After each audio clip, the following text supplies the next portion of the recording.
Hello, this is Ellen Madono and Cynthia Su coming to you from Tokyo Homeopathy. And this set of lectures is about how to play with the software to figure out how good your case is, and also if there's anything you can do to improve the results. Okay, so far I've shown you 3 lectures, and now this is the fourth lecture. You should have already played with your software and seen some of the videos on talking about homeopathy that I have on my site, and there are videos all over the net meant for beginners. So you already should have some familiarity by the time you're looking at this presentation. I hope that you will remember to add in the translation or subtitles if you are not a speaker of English as your first language. I'm going to be talking a little bit slower, I hope. So, more how to play with your software. Just some basic information are: a good fitting remedy should have a high polarity difference, and there are gradations of this, so we're going to be talking about that. It should have no contraindications. It's possible that you use a remedy with contraindications, but in general, there's no contraindications. And it's a good match with the materia medica that you've compared. This word contraindications, we covered it in the first class. Cynthia, is this a question you could explain? Do you think, is this a difficult thing to explain? What is it? It doesn't work. The opposite rubric, the rubric, which is the homeopath's boiling down of a bunch of symptoms to one symptom. The rubric of your patient, they found a polarity or an opposite symptom. Right. And the opposite symptom is a stronger symptom than the patient's symptom. Okay, this is very technical, but it's the trick of this software. And Dr. Fry's, it helps a lot. And it isn't important that you understand this. So if you couldn't remember all this, it doesn't matter in the least. But when it comes to evaluating whether the analysis that you've brought up, whether that makes sense or not, when it comes to evaluating that, then it is important to know what this contraindication means. So we've talked about it. Dr. Fry has some excellent videos up on the net where he talks about contraindications, and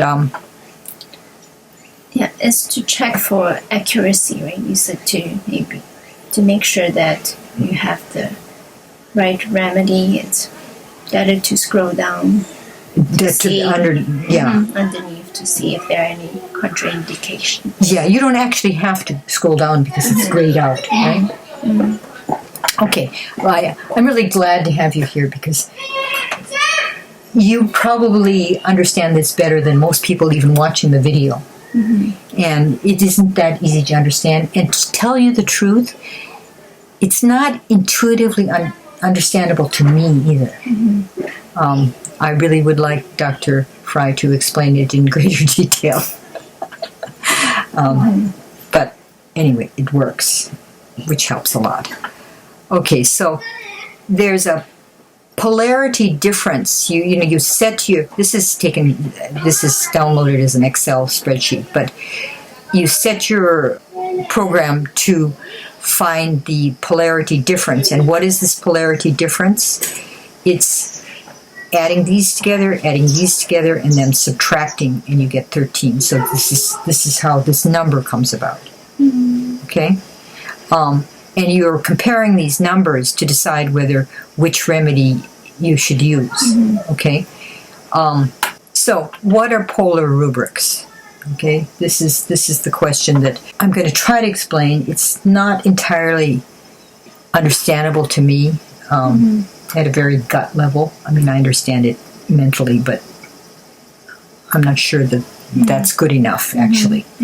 In the repertory, if you have a rubric that are two extremes, those rubrics are more reliable. Those are polarity rubrics, right? The reason why they're more reliable is because there's probably more research behind them. This means there's more clinical data behind them, more proving symptoms. We haven't even discussed what a proving is. We're going to do that, but there's more research in general. So it's going to cover a broader range of patient types because there's more evidence on which it's based. So it's good to have these remedies that have a polarity difference. Here's a chart here, and so the polarity difference is here, and we mark this with this blue sign here. You have to click here in order to bring up the polarity difference. That's what a polarity difference is. Always we're looking at which rubric is going to be more reliable. You can't do this with an ordinary repertory except to know the reliability of the authors. So homeopaths are, in your education, people are always bringing out different opinions about who they think are the most reliable homeopaths. So Bowenhausen, Herring, some people would say Kent, some people would dispute that. But anyway, these top homeopaths are thought to be also very reliable. And then there's some homeopaths, especially the ones who are psychological. Those think they have lower reliability, and certainly the psychology is harder to be reliable about. But this reliability, in terms of polarity analysis and what Dr. Fry's work, I boil it down to the experience of reality being the clinical symptoms and the proving symptoms. Okay? And it involves two extremes, so you're going to involve a broader range of patients. Okay? If you think of this yin-yang sign, this is the patient's rubric, okay? And then the polar rubric has some of the data. Doesn't have all of it, okay? But it has some of it. Then this is going to be the stronger one because it has more of the data, right? The patient's rubric, you mean? Yes, the patient's rubric is going to be stronger. But if you're over here, the patient's rubrics are unclear, and so it's going to be contraindicated because the opposite side is stronger than the patient's side. I mean, this is a very visual way to think about that difference. What do you mean by patient's symptoms being unclear? For instance, there are only clinical symptoms and there are no proving symptoms here. There are no proving symptoms. That's going to be less clear because it only comes from the clinic. The proving symptoms, it has nothing to do with the clinic.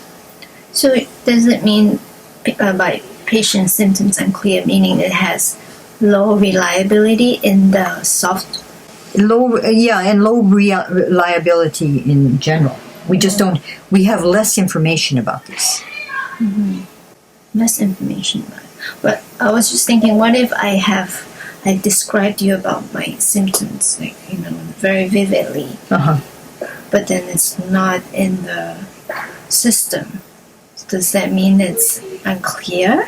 Well, it's not just your symptoms, but it's all the other people having similar symptoms that homeopaths paid attention to. And that's not saying that everybody's paying attention to that. And then nowadays we have people who are feeling about the world in a very different way than they did 200 years ago, wouldn't you guess? And so some of the ways that you might be feeling 200 years ago, I think people might be feeling quite differently about the same kinds of things. But the consistent kinds of things are what stays in the repertory. But you could have a lot of variation as an individual and also as a particular person living in a particular time and culture. And in that sense, you're unclear. Even though you were very vivid, very clear, and you came across clear to me, this is kind of, I'm kind of going off to a side road, but in doing homeopathic analysis, yeah, it's important to get these rubrics right, and it is important in the beginning to get them right. But there's a kind of a getting what you are saying and what is the center of what you are saying is how it's how we get the case. And when you choose these, when you use this kind of a system like polarity analysis, you still need to find out what is central to this person. Where does the mental and the physical seem to have a kind of a resonance? They're similar. Mm-hmm. That's the center of the case, and that's why it's so important to be able to get that in the individual case. But when it goes to the repertory, this is like boiling down the maple syrup. Mm-hmm. It has to be boiled down, and it's the stuff that's lasting through culture, lasting through time, and lasting through individual variation. Mm-hmm. So it's kind of, it's not exactly the same as you, right? Mm-hmm. Your symptoms can be very vivid. Mm-hmm. Mm-hmm. So that's why this whole thing is a little bit abstracted, and that makes it difficult, I think. Mm-hmm.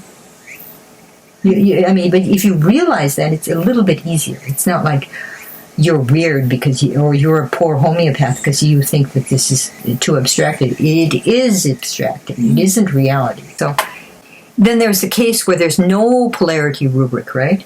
No, none at all. So this would be the most reliable. Both of them are totally filled out. But then there's the one with no polarity. And that is going to, it's not something that's added up, but you look at that and you don't see any polarity rubrics. Then you think, oh, that's a problem. Mm-hmm. This is not such a good case. We're gonna go over these cases in a minute, but these polarity rubrics are one thing. The other thing is the grades. Okay, what is a grade? Can you define a grade in terms of a rubric? In terms of a rubric? Yeah. Well, one is high reliability, low reliability. Yeah. It's what I guess if it's a high reliability rubric, that more people have that symptoms, and it's yes. Okay. Yeah. That's the basic idea. But so you have the clinical evidence. Mm-hmm. And then you have the proving evidence, right? Mm-hmm. If you have clinical and the proving evidence, it's going to be higher. Mm-hmm. Okay, it's going to be 3, 4, or 5. Mm-hmm. If you only have the clinical evidence, it's going to be lower. Mm-hmm. I mean, this is a very gross way of defining it, but at least this way it can be numerical, right? Mm-hmm. And this is traditionally what homeopaths have been doing. If you take a course on Bowenhausen's repertory, these grades are treated like the decisions that were made by God, and if there's any difference in a grade for a particular symptom in one book or another book of Bowenhausen's, I mean, people are turning themselves upside down to figure out which is the correct grade. Mm-hmm.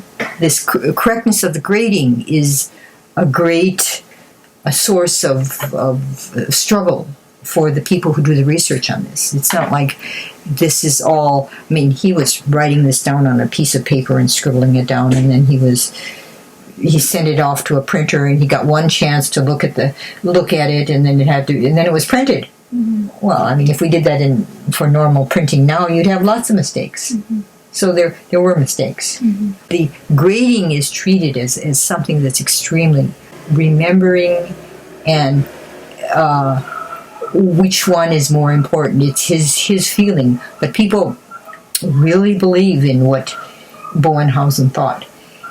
In the case of Dr. Hunter Fry, he's actually taking statistical evidence and keeping track of that on a computer over 30 years. That's a very different process. He's doing this to those rubrics, but it's a little bit different than Bowenhausen's. Bowenhausen did it by memory and feel. Mm-hmm. Okay? So we're using Bowenhausen's information mainly for discriminating between high and low. So, but this is Bowenhausen's. I think when I did this, I wasn't very clear. Dr. Fry's statistical results are shown up in a different place on the repertory.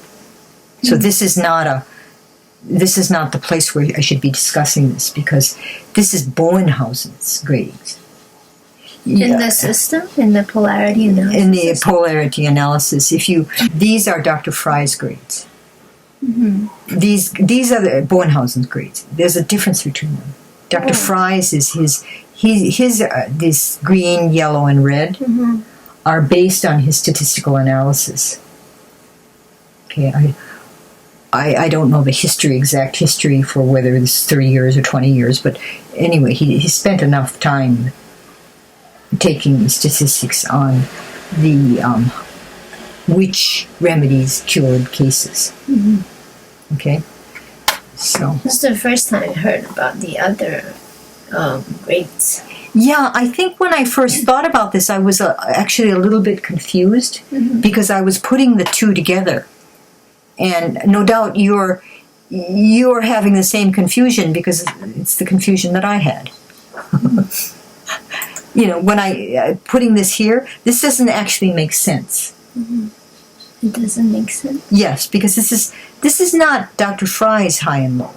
Dr. Fry's high and low is in a different place. This is what is used to find contraindications. Okay, so we need to kind of separate the process. And 200 years ago, Bowenhausen was thinking these things, doing it in his computer head. So this is Bowenhausen. Yes, this is Bowenhausen. Whereas the other one, where it's lined up beside each rubric, that's Dr. Fry. I thought they have the same criteria. They do, but it's a matter of, are you doing it in your head or are you doing it with a computer? The computer is probably more accurate. But he's using Bowenhausen for finding the contraindications. Because Bowenhausen is grading every single rubric and every single remedy. Okay, so that makes a big difference. I got all confused when I did this, but it doesn't really matter because the robot is doing this. It's not something you have to worry about. It's being done automatically. Okay, so I think I'll relax. Okay. So when do we need the rubric and when do you need to be thinking? That's who judges, okay? The first one is finding a symptom, the place where the symptoms changed. Only the homeopath is going to find that. The rubric, the robot won't find that, right? When there was a drastic change in the patient's symptoms, okay? And the symptoms that characterize the patient's general state or the core state, the core situation for the patient, it's the homeopath that's going to have to make the judgment. Also, there's going to be some rubrics, that actually don't fit. You did it wrong, or you should check again and make sure, talk to the patient again and make sure this rubric is correct. Okay, so this is all homeopath decision making. The robot is only worrying about reliability of these numbers. Okay, next we're going to worry about the process of taking cases. Now this is just me personally, maybe I'm just a very bad homeopath, but doing beautiful cases like the ones you find in the book, I don't have a lot of those cases. They don't seem beautiful to me. Some of them, I guess the remedy before the robot does, but those are not common. We just in a previous video we talked about Sankarayan taking four times to find the right remedy. Okay, so your cases may not look so wonderful in the beginning, and my cases don't always look wonderful. I'm still, I have a guy who I'm talking to now, and I'm asking him to. He's a refugee, and he doesn't have a thermometer, so I'm asking him to go find a thermometer and take his temperature at different times of the day so I can find out if he has a malaria type of fever that goes with his dizziness. You know, it's because I'm getting more and more pushy about finding out information because his case doesn't look beautiful to me. You know, you just have to keep pushing sometimes to get better information and get things more exact. And as you think about it more, you think where you could make some improvement. Okay, so my cases don't, when you read Dr. Fry's books, if you don't feel so great about it, it's okay. I mean, you can use the repertory to find the curative remedy, so you don't really have to worry that much.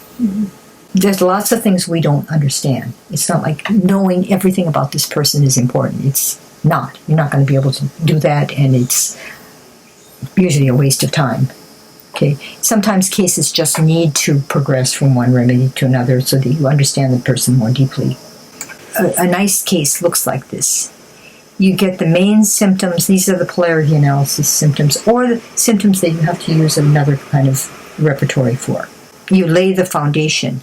A case, you know, in the ideal, has these main symptoms, and those are going to be your polarity analysis symptoms. You may have to use another repertory to get some of these main symptoms as far as you're concerned. And then there are additional symptoms, and then there's this symptoms and the changes in the state of mind.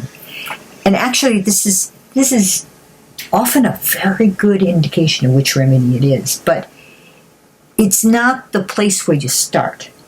If you're doing polarity analysis, you're going to the system, the robot, is going to take out a lot of the remedies that you otherwise would have to be worrying about, and it would be a lot harder to do. So all you have to do is get these main characteristic symptoms. So when you're taking a case, you get some of these main characteristic symptoms, and some of them are polarity symptoms. Some of them you can use with polarity analysis. And then some of them are not. And you get this change of mind kind of symptom also. But not having everything is okay. When you're doing it, you don't know you have a nice looking pyramid there, right? It looks more like this. And you don't even have these sorted. These blocks are all messed up. So you really don't know. Maybe this is the kind of picture it is. You just don't know. Okay? It's all right. Okay, so when you're talking to the person, you get this kind of gut feeling. Like if I see your daughter, Mina, I see she's thin. I see her darting around, moving fast, full of ideas, full of things, and insistent, very strong-willed. I see these things. And that kind of makes a whole picture. And it throws out a lot of remedies that are weak, that are fat, that are slow. It just cancels out a lot of remedies. The fast-moving, thin, quick Mina is the symptom picture. And all these little symptoms here are not going to exactly bring up that for me. These, just having her red skin and her yelling because she's angry or she didn't get what she wants, or this is not going to bring it. This is not going to make this whole picture for me. But those are the main symptoms? These are the main symptoms to find the remedy. Right, the physical. The ones that you're going to find in the polarity analysis. Because we can't find it doesn't mean it doesn't matter. It kind of, it's the gestalt of the person. You get a feeling about a person that just, it doesn't take long to get that feeling. And the feeling is the additional symptoms? Well, what I'm trying to say is the whole picture of Mina and what kind of person she is. I mean, her being thin we're not going to take that as a symptom. Right. We're not going to take it. We're not even going to take her fast gestures and things. There are many things we're not going to take, but actually they're part of the picture. And when you choose the remedy, knowing that makes a big difference. although these are very important to find as a technical method of finding the remedy, the whole picture of the patient is actually really important. We're going to go back to this reliability business here. If you press here on this side of this column here, on symptoms here, you're going to get this list of all of the symptoms that you're going to find in the Bowenhausen repertory. Mm-hmm. And all of these symptoms are going to have the colors of stoplight here to tell you how reliable they are. This is Dr. Fry's work. Okay? And the symptom when it shows up here is going to have this color here. Okay? So this is Dr. Fry's work. This is Bowenhausen's work on this side. Okay? These polarity analysis, these polarity symptoms here, these are the ones that you're going to find in this main checklist here. And they're going to have a P here. Mm-hmm. You can find additional symptoms here. You actually did that. Did you think that was helpful when you did your case with Mina? I thought it was helpful to give me a head start. Yeah. But one thing you should realize is that this is 150, 125, I'm not sure. The number of remedies is limited. Mm-hmm. Some of the remedies are ones that we rarely use. Mm-hmm. Okay? And we don't have as much information on them as some of the other ones. Mm-hmm. And there's some very essential remedies that are not found in the Bowenhausen repertory. Mm-hmm. So I'm going to teach you how to get to those other remedies. Mm-hmm. But this symptom list is not going to necessarily have all the symptoms that you need. Like this red rash, it's not going to have that. It's not going to have anything about throwing things, maybe, or, it's not going to have every part of the case. Mm-hmm. So using a different repertory can be useful. You can try using this. I actually don't use it at all. I just go to another, because I'm used to using a big repertory. It's no big deal. Mm-hmm. But I think you can try various things. All homeopaths look in various repertories. It's just common practice. Mm-hmm. What kind of rubrics are useful at first? Okay, go back to what's loses you. It's like a lot of information. Some I've heard for the first time, so I'm still trying to grasp. Oh, okay. Yeah. That's very understandable. Yeah. So now we're going to look at the timeline strategy. Okay, so first of all, you want to select the center of the case here. And, at your level, you're not going to be able to select the center of the case. You're going towards that. That's an objective. It's okay. Mm-hmm. You don't have to be able to do it. And then you want to kind of put the symptoms on a timeline sometimes, especially if it's a chronic case. You're going to want to get a timeline. There's a kind of a cluster of rubrics that you could choose this one or that one. Things about cold or cold and damp or cold, and you're going to have to choose one. Try to choose one, not every single one that's there. Mm-hmm. Usually I try to reduce the number of rubrics as much as I can. Mm-hmm. Dr. Fry says 8 to 16, but with a normal flu case, I might not get 16 at all, and I'm happy with 8. These temperature sensitivity kind of rubrics, you want to reduce the number of them because they're kind of, a lot of them are saying the same thing. Dr. Fry recently yellowed in those some of these rubrics, and that means that this rubric has some related rubrics, and you should try very hard to choose which one. Mm-hmm. You can easily tell which one is related, but try to limit it. Mm-hmm. See what is really central to the case and to what the patient feels is really bothersome, really matters to the patient. Mm-hmm. That's very important.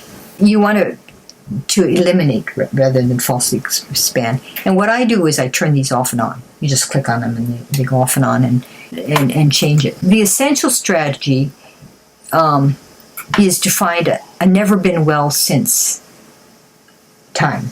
So never been well since, this is kind of homeopath jargon for the time when everything changed and suddenly their problem occurred. Their symptoms changed. So you want to find that point in the timeline.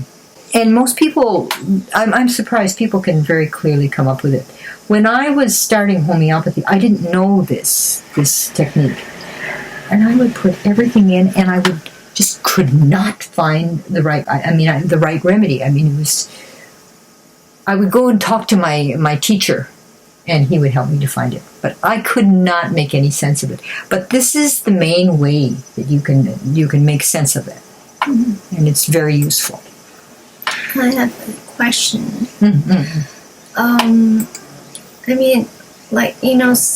Some you have specific remedies for specific problems, and this is for example, for fever you use this remedy, or a headache this is very a common remedy for it.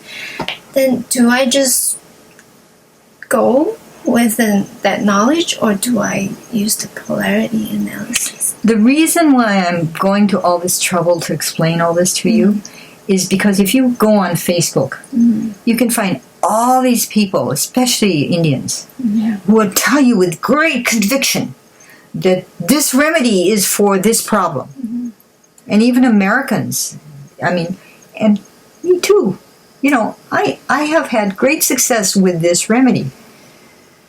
But that's such you're a beginner, and you want to find the exact symptom the exact remedy for a particular symptom. It's like, how are you going to ever find it? When I first started, I read that kind of stuff, I thought, I give up. There's just too many of these. I don't have a very good chance of really finding the right remedy. Okay, so a person had an earache, right? Mm-hmm. And she had a loss of appetite, the shoulder pain on stepping. And she had all these, and then this is her timeline, okay? So this was what happened most recently. Then in the past, the Fukushima disaster happened. And she had these things happen, right? And then in her childhood, she was like this. Okay, so this is a chronic case. Mm-hmm. And it's really from childhood that we're taking it. But the part of the case that I'm taking is it here or is it here? Mm-hmm. This was, when I was actually taking this case, I wasn't sure. So I just took this case, this part of the case, right? You find some of the same problems here. The inguinal crease, the shoulder pain, loss of appetite, and the stress using, you find the same things in the two places. Mm-hmm. So what I finally decided was I should go back to the Fukushima disaster and include all these persons, all these different aspects. Mm-hmm. Okay? I don't have to take it just here. Mm-hmm. Although this is where the earache started. She didn't have an earache here. Mm-hmm. But these conditions started here, even though the earache was here. So let's say I didn't get to talk to her very much, and I didn't get a very good understanding of her, and I didn't know that she weeps when she hears about the suffering of other people. I might have just taken the earache, and I actually would have gotten the same remedy. Mm-hmm. Okay? So this building of the timeline and how important it is, there can be some ambiguity there. Mm-hmm. Okay? After you've lined up your remedies here, you've got a line of remedies, right? This is an early repertorization that I did. And I'm asking which one is for earaches. Okay, mm-hmm. Like you're just saying, what is the earache remedy? And then I would have gotten conium. Actually, the big earache remedy for children is belladonna. Mm-hmm. So in the books that you read, you would find the belladonna mm-hmm. remedy as the big one for earaches. Mm-hmm. This here. It is here. It mm-hmm. is here. Yeah. So actually, when I read this, what happened was I got stuck on belladonna because I know that. Hopefully, you wouldn't even know that. So what you would do is you would actually look for the differences between these remedies here. Belladonna is really low compared to 18. 18 and 16 are a little bit closer, but coninum is really high. Okay, so one of the biggest problems is prejudice, but you only prejudice when you know. Okay, so I know, so I was prejudiced, so I was ready to make that mistake. Right? And if I made this chart here and figured out, okay, which one it could be, and actually I came down to belladonna, but it was contraindicated when I kept working on it, and I kept working on it, and when I fastened on the issue of thirst, and I found out that she wasn't thirsty, even though her mouth was dry. That's very unusual. Then when I found that symptom, then belladonna was canceled out. So that made it a lot easier, and so was coninum. And the one who cries for other people's suffering is causticum. Even though, this is only a 1 and a 2 difference, but at least it's not canceled out. Okay, so I had to call her back and find out what her reaction was to thirst. And what I did was I looked at the bottom to see which of those rubrics would be a game changer if the results were different. Okay? You get results and you need to evaluate them. Okay, so this is how I play with the case. One way is to find a second set of symptoms. So like in your daughter's case, she was screaming and yelling, having tantrums over nothing. And she's 2 years old. It's 3 years old. She's so little that it's okay, but it's what you had, right? And she's very distinctive about it. And so we use that, and that's called a concomitant. So when you have another set of circumstances in addition, it's often very helpful. Okay. In this earlier case here, the earache was clearly related to all of these symptoms. These were all earache symptoms, but this wasn't earache symptoms. These problems came from something else. Okay. But the stress, so it's almost like we have two different situations here, don't we? These body aches, and then we have the earache. But that's actually a good setup for finding the remedy. I scrolled down to get the rubrics of the polarity rubrics. And then you see these contraindicated symptoms, and you look here, and you look at this symptom, and this symptom, and you check to see, okay, is this when I scroll up to the top here, is this important? Is this something that I might want to differentiate? Then it's, I look down this lineup here, and something about these remedies. You've looked them up in the Materia Medica. You look above and you decide whether this contraindication matters or not. Is this central to the case? You start critiquing your case. Is it central or not? Okay. Does this describe her in general? Okay, or not? And another situation you come up with is, there's too few contraindications. There's a lot of remedies that you have to go through.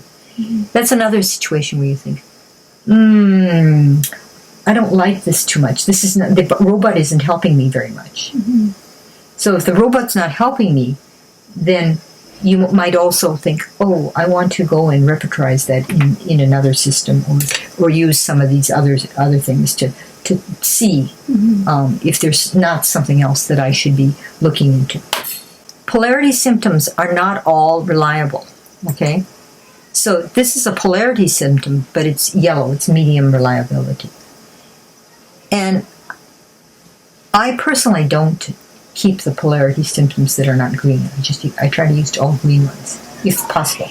Is this polarity too? Because it doesn't have P. Yeah, and so it's not a P. Yeah, and it's yellow, and it's, yeah, you're right. It's not a P. It's a,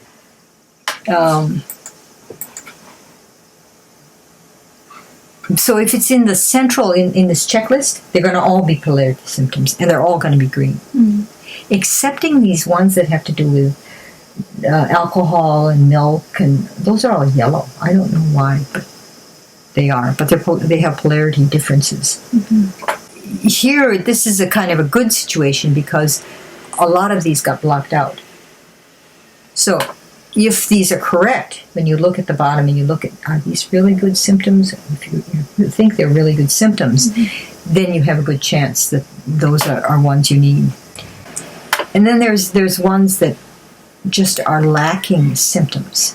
They're, for that remedy, these ones don't have any listing, although the top is a polarity symptom. They don't have, for that particular remedy, it doesn't have any polarity symptom. So in these cases, I'm not too happy with the repertorization. This is something also that makes you think, oh, this is not, the robot is not helping as much as I want. So if what I do is I click here, or I click this here and turn them, and it's kind of hard. You lose it and you have to scroll through it, so you gradually just memorize where all these things are and find them and put them back in and take them out and just see what happens. That's another thing that I do. So the place to scroll is here. I think that's probably obvious to you. Okay, so there are different kinds of cases. There are cases that are mind-only cases. They only have mental symptoms. And in that case, you really scratch around and you look for physicals. Because polarity analysis is not going to help you too much. He has some extra, something that you can use for ADHD. It has some mind symptoms. But again, this green, they're not green. They're not the green ones. They're not the high reliability symptoms. So you really look for a physical concomitant. Concomitant means something else besides the mind. Okay? And then there are cases that only have physical symptoms. I actually, with polarity analysis, I don't worry about it too much because the disposition tends to come out in the process of case taking. You find out about what the patient is like. And you ask questions like, oh, how do you feel about the pain? Or what is the worst thing about this pain? Or if you didn't have this pain, what else could you do that you can't do now? Or just you probe around to find out emotion related to the pain. Now I have a case where I had a house guest who didn't like to be interviewed, or a homeopath who is I'm taking my own case. These are bad situations. There's no objectivity. So when you're doing it that this is not going to be a good thing. I have videotapes of these two cases. Okay, so there are different types of cases. There's the kind of case where you just play around with it. Okay, there are the kind of cases that you have all green rubrics and you find the candidate and you use something else for confirmation. So you can just sift it out. Okay, this is a nice kind of case. And there's this kind of case where the base is well represented. Okay, these are good cases. And then you have cases where all of these remedies are pretty familiar. And furthermore, they're well represented by the repertory. That's easier. But it doesn't always happen that way. And you know how to tell whether a case is well represented in the repertory?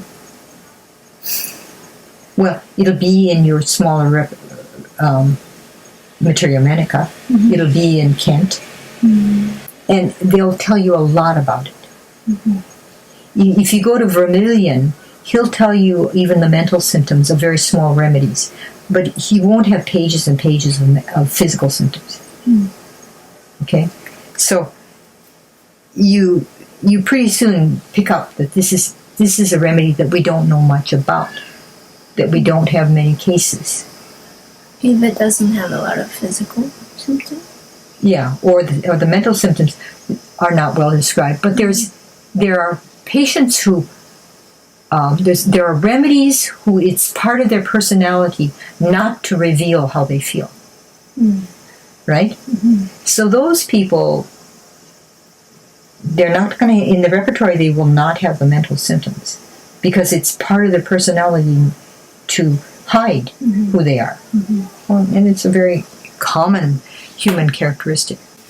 Okay, we're going to just review here. So you quickly check your repertorization. So you want to check the validity of the rubrics, whether they're blue or, green or red or yellow, the number of polarity symptoms, the total number. So, I told you sometimes just 3 even finds the remedy, but usually Dr. Fry says 8, 5, 4, I find the remedy. Contraindications. Do you have enough of them? Do you have many of them? And you can try several different repertorizations. I think I showed you can make copies of the repertorization you have there and try another repertorization. Save it, and then just make a copy of it, and then try something else. Okay? And take notes. Take notes about all the... I don't do this very much, and I should do it more often because I'm thinking all kinds of things while I'm doing it, and sometimes I'm just clicking around so fast that I kind of forget what I'm thinking about. So sometimes it's good to take notes. Sometimes it's important to really check to see whether you got the right answer or not.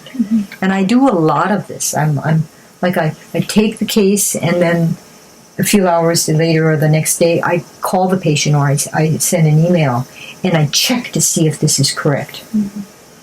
And sometimes they tell me something different. It's possible. Or they elaborate, and you find out more about the thirst. It's these things like thirst, it's surprising what the patient will say. It's like, I'm choking on the gas that's coming out from my throat. That's why I can't drink. It's not because I don't have thirst. Oh, that's a very elaborate statement. But unless you asked about it, it really won't come out. Because it's not normal talk. This one here, it's a game changer, right?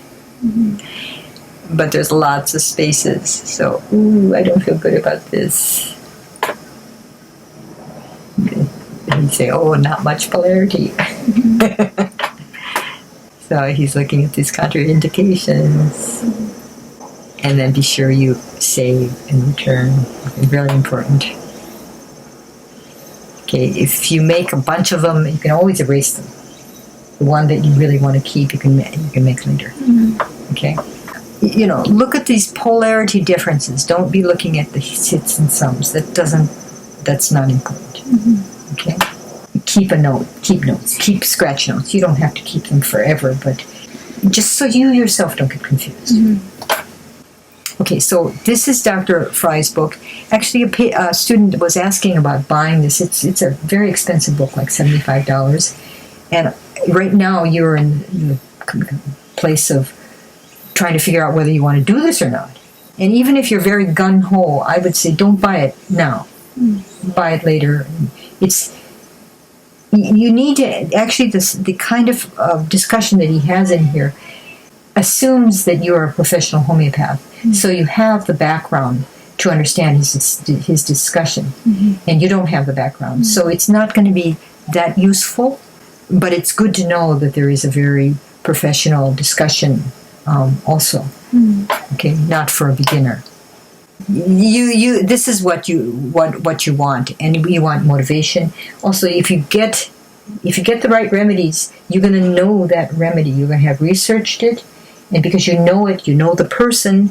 Actually, I find people extremely interesting because they tell me so much about the remedy. I think this is a kind of community endeavor. And I'd like to share this with people who are serious students, but I'd like to share it as widely as possible. So please click on this subscribe button or do that sort of thing so the robot recognizes what we're doing. Right now it's all not being shown in public, but eventually we hope to be putting this up in public. Okay? So this is Tokyo Homeopathy, Ellen Madono and Cynthia Sue, and we're very happy that you could watch this video and hope that we can present more for you. Thank you. Bye-bye.